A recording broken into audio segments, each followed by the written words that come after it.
श्री शिवाय नमस्तुभ्यम। हर हर महादेव। गुरुजी पंडित प्रदीप मिश्रा जी द्वारा छत्तीसगढ़ राज्य के छुड़िया हाले कोशा में श्री शिव महापुराण कथा आज 5वें दिन की कथा पूर्ण हो चुकी है, जो कि 4 जनवरी से 10 जनवरी तक आस्था चैनल यूट्यूब के माध्यम से आप 2 बजे से 4 बजे तक ये कथा देखी जा सकती है। आज की कथा बहुत ही रोचक जानकारियों से भरपूर थी। आज की कथा में गुरुजी मनोकामना पूर्ति उपाय, पार्थिव शिवलिंग, विशेष उपाय बताए हैं। पत्र उपयोगी सहित कुल 13 जानकारियां गुरुजी दिए हैं। सभी की जानकारियां आपको इस छोटे से वीडियो के माध्यम से प्राप्त होने वाली है।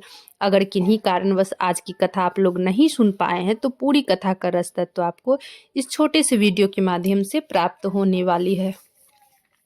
अगर मेरे चैनल पर नए हो तो सब्सक्राइब कर लो, बेल बटन प्रेस करना ना भूलना, ताकि मेरे ऐसे वीडियो की नोटिफिकेशन सबसे पहले आप तक पहुंच सके। श्री शिवाय नमस्तुभ्यम। हर हर महादेव। आज कथा शुरू होते ही गुरुजी बोले, ग्रंथ संत भगवंत को पकड़ो। मान लो अगर आप ग्रंथ को ना पकड़ पाए, अगर कोई पढ़े लिखे ना हो पर आप भोले ही शिक्षित ना हो, भले ही शिक्षित ना हो, अपने आने वाले बच्चे को शिक्षा अच्छे दिलाओ जो कि आगे चल के कुछ कर सके। आप संत के पास भी नहीं जा सकते हैं, आप भगवंत को पकड़ो। भगवंत का मतलब है शंकर भगवान, भोलेनाथ को पकड़ो। आपका बेड़ा पार भोलेनाथ हाथ पकड़ के बेड़ा पार लगाएंगे। बढ़ते हैं आज की कथा की दूसरी जानकारी की ओर। दुनिया का सबसे बड़ा पुण्य है भरोसा दिलाना। दुनिया का सबसे बड़ा पाप है भरोसा तोड़ देना। किसी का भरोसा तोड़ो मत, भरोसा दिलाना सीखो। विश्वास दिलाओ कि शंकर भगवान के शरण में जाओ, भगवान बेड़ा पार जरूर करेंगे। एक लोटा जल सारी समस्या का हल, ऐसे बोल के भरोसा दिलाओ, भरोसा तोड़ो मत।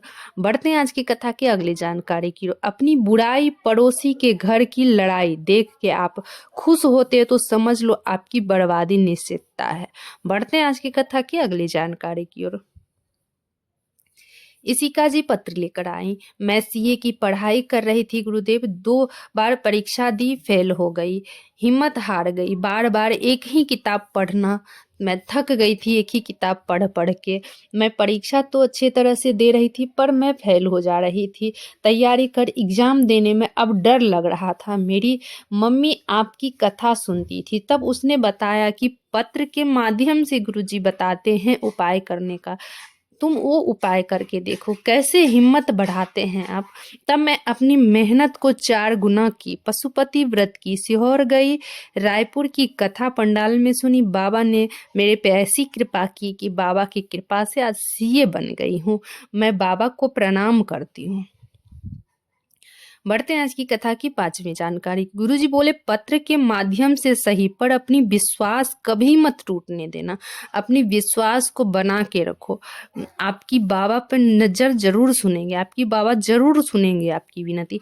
बढ़ते हैं आज की कथा की अगली जानकारी की ओर। गुरुजी बोले, बहुत लोग कहते हैं जब बच्चा गर्भ में रहता है तो शंकर की पूजन नहीं करनी चाहिए, शंकर की आराधना नहीं करनी चाहिए, जल नहीं चढ़ाना चाहिए, जल चढ़ा हुआ नहीं पीना चाहिए, मंदिर नहीं जाना चाहिए, शिवालय नहीं जाना चाहिए। तो गुरुजी बोले ऐसा नहीं है।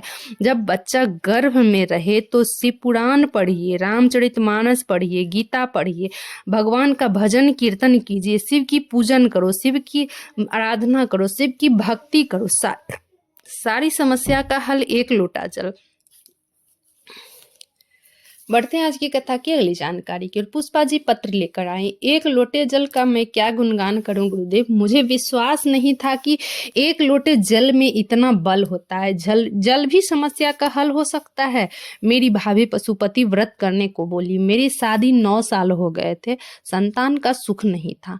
9 साल बाद मुझे संतान का सुख प्राप्त हुआ। उसी का आभार व्यक्त करने हम कथा पंडाल में आए हैं।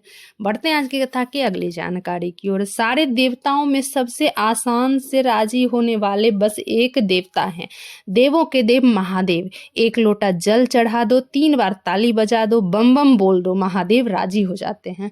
गुरुजी बोले, अगर आपका कोई भी समस्या हो तो आप ऐसे भी डेली, अगर प्रतिदिन आप लोग जल चढ़ाने के लिए महादेव के मंदिर जरूर जाते होंगे, तो आप 1 लोटा जल चढ़ा के 3 बार ताली बजा के बम बम भोले बोल दो, महादेव आपके बस इसी 3 काम से, 3 कार्य से राजी हो जाते हैं। बढ़ते हैं आज की कथा की अगली जानकारी की ओर। आप संत के पास आशीर्वाद लेने जाते हो, महादेव से आशीर्वाद लेने शिवालय जाते हो। आपके घर में ही महादेव के रूप में बुजुर्ग बैठे हैं, आप आशीर्वाद नहीं भी लोगे तो वो दिल खोल के आशीर्वाद देते हैं। तो आप अपने बुजुर्ग का अपमान ना करें, क्योंकि वो महादेव के रूप में ही आपके घर में आपके बुजुर्ग बैठे हैं। बढ़ते हैं आज की कथा की 10वीं जानकारी की ओर। शकुंतला जी पत्र लेकर आई। गुरुजी, श्री शिवाय नमस्तुभ्यम मंत्र कोई साधारण नहीं होता है, एक लोटा जल कोई साधारण नहीं होता है। 2021 में मुझे कैंसर हो गया था, तब लखनऊ गई, रिपोर्ट में कैंसर निकला, ऑपरेशन कराई, घर आई तो पहले एक गठान थी, अब पूरे शरीर में गठान हो गई। ऐसी गठान हो गई कि कपड़े भी पहनने में दिक्कत होने लगी। मुझे देखने कोई आया, मैं सरकारी जॉब में कार्यरत हूँ, तो उधर से मुझे कोई देखने के लिए आई तो बताई आपके बारे में। मैं बाबा पे एक लोटा जल चढ़ाती, आचमन करती, एक बेलपत्री खाती, श्री शिवाय नमस्तुभ्यम बोलती। बाबा की कृपा से मेरी सारी गठानें समाप्त हो गई और मैं कैंसर मुक्त हो गई। उसी का आभार व्यक्त करने में केंद्रीय जेल में भी कार्यरत हूँ, वहाँ भी मैं देखती हूँ कि शिव जी पे एक लोटा जल सभी व्यक्ति चढ़ाते हैं। उसी का आभार व्यक्त करने हम कथा पंडाल में आए हैं। बढ़ते हैं आज की कथा की 11वीं जानकारी की ओर। नम्रता जी पत्र लेकर आई। मुझे सितंबर 2022 में पता चला मुझे कैंसर हो गया है। डॉक्टर बोल दिया आप लेट हो गए हो, अब कुछ नहीं हो सकता है। तब मैं कहीं नहीं गई, उधर से ही डॉक्टर से दिखाई और निकल के वहाँ से सीहोर चली गई। जब वहाँ मैं पूजा की रुद्राक्ष लेने गई थी, पर मुझे रुद्राक्ष नहीं मिला, मैं वापस चली आई।